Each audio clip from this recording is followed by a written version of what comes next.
این دختر میشه.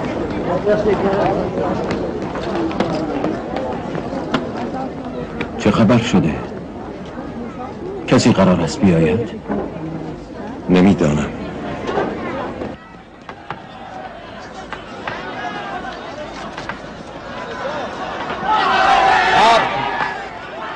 صبر کنید، تحمل داشته باش. عقب‌تر، عقب‌تر، بروید عقب‌تر. بگذارید مریم بیاید. ما خود را برای اجرای قانون الهی آماده کرده ایم. مریم!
پس مریم قدیسه برگشته، اما این بار تنها نیست.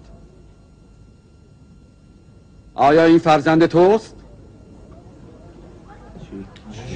این غیر ممکنه. تو که ازدواج نکرده، بچه کجا برده؟ پس قبول است که این بچه فرزند اوست. چطور؟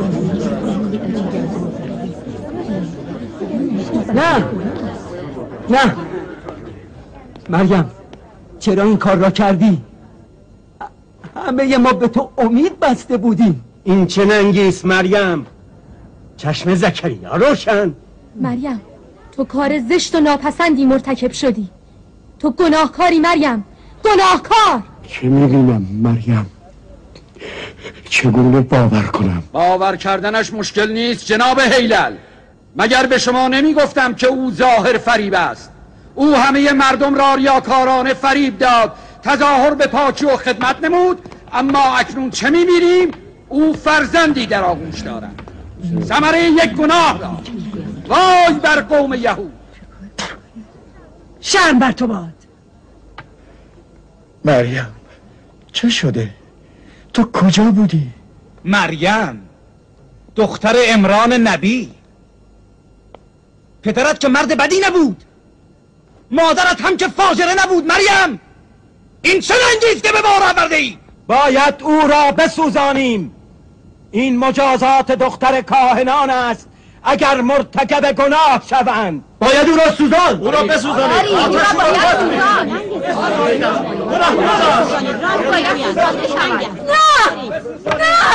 آتش، فقط آتش او را پاک می کند. مریم، حرف بزن، از خودت دفاع کن. حرف بزند؟ نمی بینید که چه به موقع روزه سکوت گرفته؟ البته هر کسی به جای او بود چون این کاری را می کرد. چیزی بگو. چیزی ساکت باش زکریا. هر چقدر اینها با او چه می کند؟ اگر نگذاشته بودیم با جادوهایش مردم را بفریبد، اینک کار به این آبروریزی و فضاحت نمی کشید. خدا رویت را سیاه کند، خدا روی همه تان را سیاه کند که این چنین بدون علم تهمت میزنید، آن هم به پاکترین زن روی زمین. خدا تو را رو سیاه گرداند که چنین رسوایی در بنی اسرائیل و معبد مقدس به راه انداختی؟ چرا چیزی نمیگویید جناب هیلل؟ شما هم در این رسوایی شریک هستید. آیا اینطور نیست؟ مریم و زکریا را باید بدون هیچ ترحمی مجازات نمود. هرود سخت بیمار است. اگر مریم از این قائل نجات یافت، او را از شهر دور کنید. نگهبانان همه جا مراقبند. باید او را بسوزانید. بگو روزت را بشکن. به امر چه کسی روزه گرفته ای که نمیتوانی برای نجات خیش سخن بگویی؟ تو فکر میکنی روزت قبول است؟ بگو این ننگ چیست؟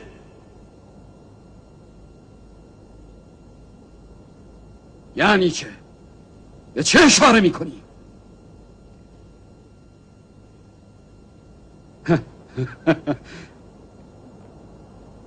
از او بپرسی؟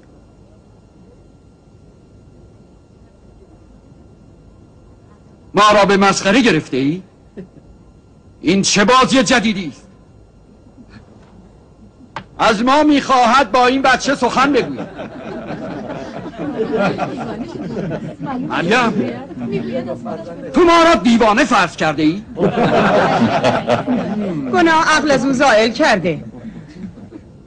چگونه با بچه‌ای که در قنداق است سخن بگویی؟ میبینید کارمان به کجا کشیده است؟ از ما میخواهد با نوزادش هم سخن شد. پس معطل چه هستی؟ جلو بیایید و با این طفل گفتگو کنید.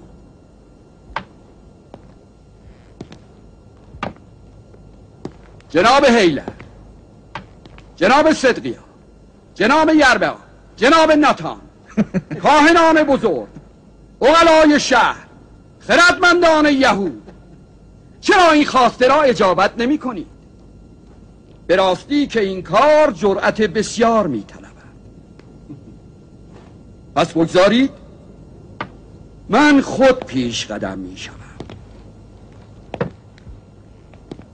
آری، من از طرف همه شما که در اینجا حضور دارید و شاهد هستید با او سخن می گویم.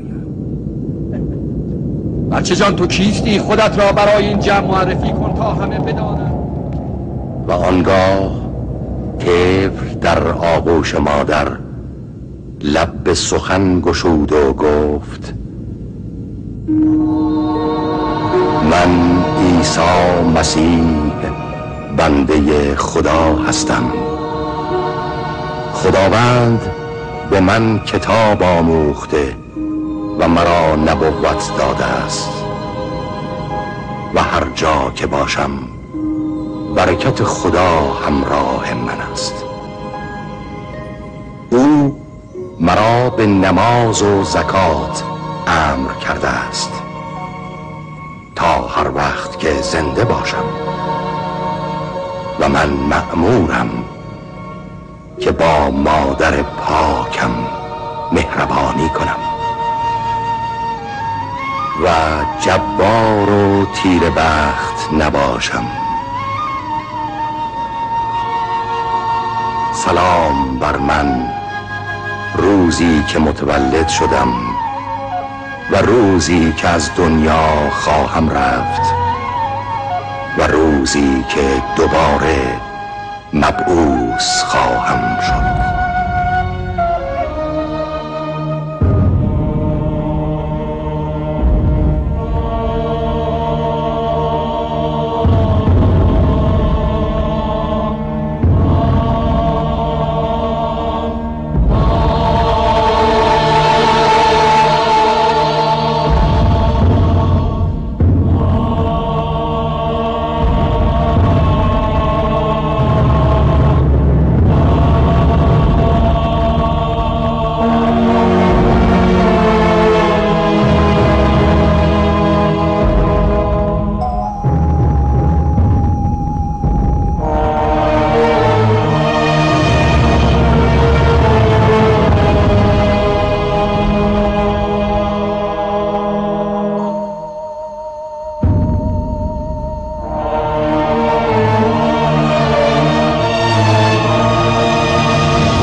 بدین سان ما مریم و فرزندش را معجزه و آیتی برای مردم جهان قرار دادیم.